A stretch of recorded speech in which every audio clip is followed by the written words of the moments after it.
Congratulations to James Gunn and Superman and the attacks against the MAGA, putting them in their place. Yeah, Superman is an immigrant. Yeah, Superman has always been for all folks. The Cape Crusader. Back in the day, my aunt on my mother's side, the story my grandmother on my mother's side told me is that my aunt one time wanted to be like Superman and jumped out, leaped, put the towels on her back and said, Superman. And my grandma said, I'm a Superman on your Kiesta. Crack me up. But the thing was, Superman was for all.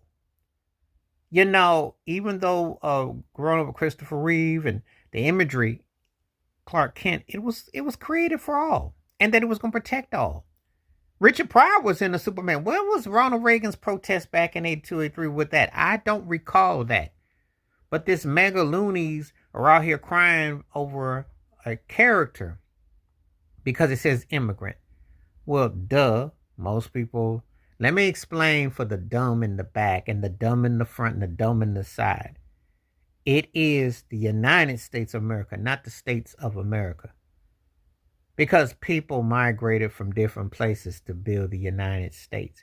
It wasn't everybody was born and bred. People came from different places. That was a reality. Now, when people come over, break laws, do things like that, and cause harm and solve like that, yes, they got to go back. But if you picking on people because they came over and they were migrants and they came over and they've been here and whatnot, you're ridiculous as the MAGAs. The MAGAs are the stupidest, dumbest, racist, jive turkeys on the planet. And I tell them to their face, and I don't hide behind computer screens or keyboard gangster. I say how I feel. I have no respect for Trump and his MAGA and all that, because he shouldn't even be here. If that's the case, he migrated from Germany. His wife would get deported if he go by their logic. So to pick on Superman and say, oh, well, you could do that. People responded. There ain't a lot to get excited about in the movie game. Hollywood ain't the same no more. People making movies everywhere. But there is the old familiarity of a hero that represents all folks. Yeah, Superman, it's like Batman, whoever you want to mention, Green Hornet, however you want to call it, what you want to call it, it represents Spider-Man, all that. Marvel Comics, all that. And so people all get in a knot because he says something that it's a fact.